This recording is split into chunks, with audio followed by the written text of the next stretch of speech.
Na kung 20K, pwede na ba itong panimula sa Philippine stock market? Good news, pwede mo na yung panimula sa Philippine stock market.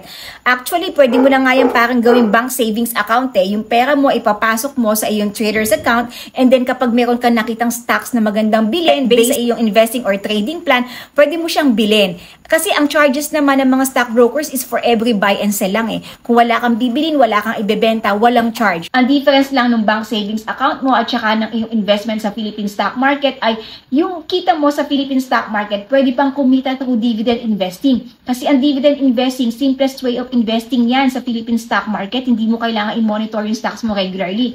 Pero kailangan mong pumili ng good stocks para hindi ka kabahan sa stocks mo. Okay, ito po, may good news ako. Tamang-tama, magkakaroon ako ng free training sa January 2025. Ito ay para sa mga beginners or zero knowledge or little knowledge sa Philippine stock market. Ang ituturo ko dito ay kung paano ka kumita sa dividend investing, long-term investing, and short-term trading sa Philippine stock market. So pili ka sa tatlo na to, dividend investing, long-term investing, or short-term trading kung paano mo gustong kumita sa Philippine stock market.